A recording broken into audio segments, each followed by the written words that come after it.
in parentheses is, these people are so stupid, they're so dumb, they'd still vote for me. They have no respect for you, trust me. Folks who, guys mostly, I guess, who are thinking about attending a rally with Musk and Trump. Michael Keaton just dropped a bombshell claiming Trump laughs at his own supporters behind closed doors. They don't really respect you. They laugh at you behind your back. They think you're stupid. Batman might wear a mask, but he's saying Trump is the real master of disguise here. Remember when Trump said he could shoot someone on Fifth Avenue and not lose voters? Keaton says that wasn't just a weird brag, it was Trump telling us exactly what he thinks about his fans. And Trump's response: classic toddler tantrum, attacking Keaton instead of addressing what he actually said. Quick favor before we move on, if you appreciate this content, consider giving this video a like and subscribing to the channel. Believe it or not, more than 92% of viewers haven't subscribed yet. It's free and only takes a second, but it means the world to us. So did you subscribe already? Great, thank you so much for your support. Now back to the video. Did Michael Keaton just become the hero America deserves? Let's look at what he actually said. Batman has officially unmasked himself and taken aim at the Orange Menace. In a recent interview, Michael Keaton didn't just criticize Trump like every other celebrity with a microphone. He went straight for the jugular by exposing what he believes is Trump's true attitude toward his own supporters. And folks, it wasn't pretty. Keaton didn't mince words when he claimed that both Trump and his new BFF Elon Musk are essentially laughing at their followers behind closed doors. According to Keaton, these two billionaires don't actually respect their loyal fans at all. Folks who, guys mostly, I guess, who are thinking about attending a rally with Musk and Trump. He said Trump and Musk both think their followers are stupid. Ouch. That's not exactly the kind of thing MAGA Nation wants to hear about their fearless leader. This isn't just some random Hollywood hot take. Keaton was specifically targeting the relationship between Trump and his devoted base, suggesting the MAGA faithful are being played like a cheap fiddle at a country fair. And let's be honest, it's not like Trump hasn't given us reason to believe this before. Remember when he famously boasted he could stand in the middle of Fifth Avenue and shoot somebody and not lose any voters? That wasn't exactly a glowing endorsement of his supporters' critical thinking skills. I'm telling you, when Trump, years ago, I guess, said, I could shoot somebody on Fifth Avenue and they'd still vote for me. What makes Keaton's comments hit differently than the usual celebrity Trump bashing is how he positioned himself. He wasn't just saying Trump bad like so many others do. Instead, Batman was like, hey MAGA folks, this guy you worship is literally making fun of you when you're not in the room. He positioned himself as revealing an uncomfortable truth rather than just attacking Trump politically. It's like catching your supposed best friend talking trash about you at a party. That kind of betrayal stings in a special way. When celebrities typically criticize Trump, they usually focus on his policies or behavior, but Keaton went for something more personal, the authenticity of Trump's relationship with his supporters. He's essentially saying, the love you think Trump has for you, it's all an act, and that's the kind of accusation that might actually make some MAGA fans pause and think, even if just for a moment. They don't want to hang out with you. They have nothing in common with you. They're not your bros. The timing of Keaton's comments is particularly interesting too. With Trump facing multiple indictments and legal troubles, his grip on his base becomes even more crucial. If enough supporters start wondering if they're being played for fools, that could actually impact his political future more than any celebrity criticism about his policies ever could. And let's not forget, this isn't just any celebrity making these claims. This is Michael freaking Keaton, Batman himself, the guy who's been a beloved American actor for decades with appeal across generations. When Batman questions your character, it hits different than when some random Hollywood star does it. What's particularly damaging about Keaton's accusation is that it feeds into a narrative that's always bubbled beneath the surface of Trump's relationship with his working-class supporters. Here's a billionaire who's lived in a gold-plated penthouse his entire adult life, somehow positioning himself as the champion of the common man. Keaton is essentially saying what many have wondered: does Trump actually respect these people, or is he just using them? The real question now is whether any of this will matter. Trump supporters have shown remarkable resilience against criticism of their leader, often doubling down in their support when he's attacked. But there's something different about being told the person you admire is secretly mocking you. That's the kind of seed that, once planted, can be hard to ignore. That seed of doubt might be hard for MAGA fans to ignore, but nobody found it harder to ignore than Trump himself, who exploded with the kind of fury usually reserved for McDonald's employees who forget his extra dipping sauce. When it comes to criticism from Hollywood elites, Trump's skin isn't just orange, it's paper thin. His response to Keaton followed his classic playbook: attack the messenger, ignore the message, and hope everyone gets distracted by the insult festival. Instead of addressing the actual claim that he laughs at his supporters behind closed doors, Trump immediately went nuclear with personal attacks on Keaton. It's like watching someone accused of stealing cookies respond by yelling, "Well, you have stupid hair." Not exactly the sophisticated denial you'd expect from a president, but that's Trump 101. Saying in parentheses is, these people are so stupid, they're so dumb, they'd still vote for me. They have no respect for you, trust me. When cornered, throw insults like confetti at a particularly angry parade. This reaction fits perfectly into Trump's established pattern for handling celebrity criticism. Rather than engaging with the substance of what someone says about him, he immediately tries to discredit them personally. It's the political equivalent of putting your fingers in your ears and yelling, "La la la, I can't hear you," while simultaneously telling everyone the person talking is a stupid head. What's particularly revealing is what Trump didn't say in his response. Notice how he completely avoided addressing Keaton's central claim, that he mocks and laughs at his own supporters when they're not around. When someone accuses you of something that isn't true, wouldn't your first instinct be to say, "That's not true"? Instead, Trump opted for his favorite strategy: attack the attacker and change the subject faster than he changes his mind on policy positions. We've seen this exact same tactic before with other critics who've worked closely with him. Remember when John Kelly, his chief of staff, criticized him? Trump's response wasn't to engage with Kelly's specific concern. And I think he's lacking in that. But if you know what Hitler was all about, it'd be pretty hard to make an argument that he did anything good. Instead, he dismissed Kelly as not a smart guy with a bad combination of traits. It's like clockwork. Accusation comes in, personal insult goes out. No addressing of the actual issue, just character assassination. It's his love of Nazis that convinced Kelly that Trump was a dangerous man.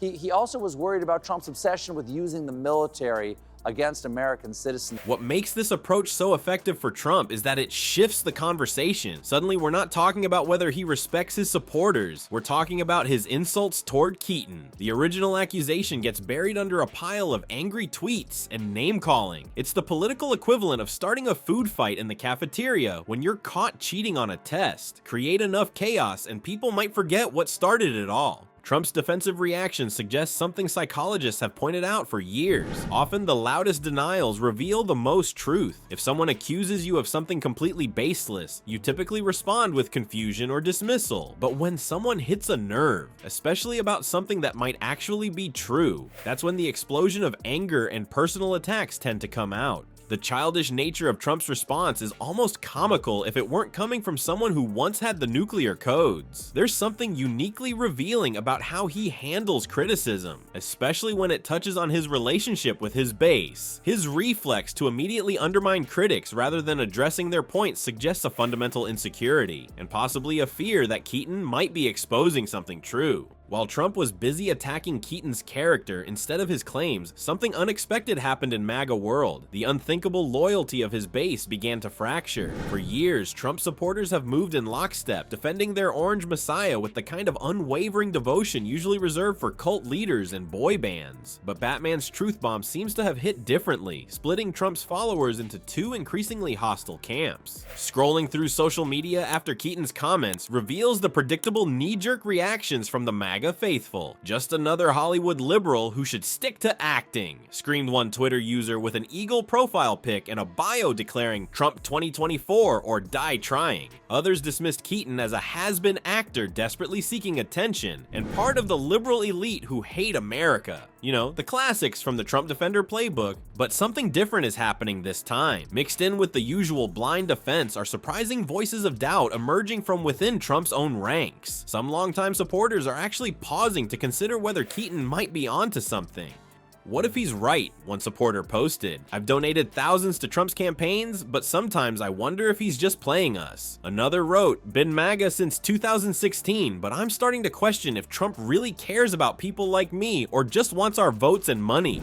This internal conflict represents the perfect storm of cognitive dissonance. Imagine being told that the political hero you've defended through scandals, indictments, and grab 'em by the pussy tapes actually thinks you're a sucker. It's like finding out your girlfriend has been faking it the whole time. Devastating to the ego and impossible to simply brush off. What makes Keaton's specific claim so potentially damaging is that it targets the very relationship between Trump and his base. It's one thing for celebrities to criticize Trump's policies or behavior. MAGA supporters are well practiced at deflecting those attacks, but suggesting that Trump privately laughs at the very people who defend him most vigorously, that's a psychological gut punch that's hard to ignore. The resulting identity crisis playing out in MAGA forums shows supporters struggling to reconcile their unwavering loyalty with this uncomfortable possibility.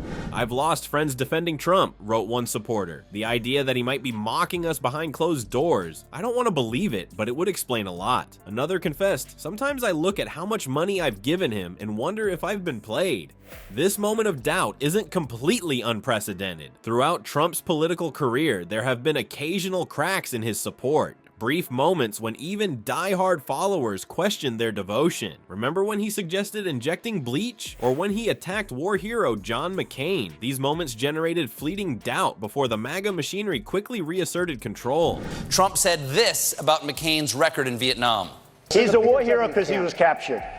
I like people that weren't captured, okay? The pattern has been consistent. Doubt surfaces, then gets quickly suppressed as the tribal identity reasserts itself. But Keaton's comments seem to be creating cracks that aren't healing as easily, perhaps because they play into existing suspicions that have been bubbling under the surface. After all, what working class hero lives in a gold-plated penthouse and brags about not paying taxes? As one former supporter put it, the whole Trump is one of us thing never quite added up, but I wanted to believe it. Some MAGA followers are experiencing what can only be described as a collective awakening. It's like I've been in a trance for years, admitted a Reddit user in a pro-Trump forum. About Keaton's comments made me step back and look at everything I've been believing in. Another compared it to waking up from a long dream where nothing made sense but you thought it did. Of course, many Trump loyalists remain unmoved, dismissing any doubters as fake MAGA or undercover libs. The resulting civil war in MAGA land has supporters turning on each other, questioning each other's loyalty in a way that mirrors the worst aspects of actual cult behavior.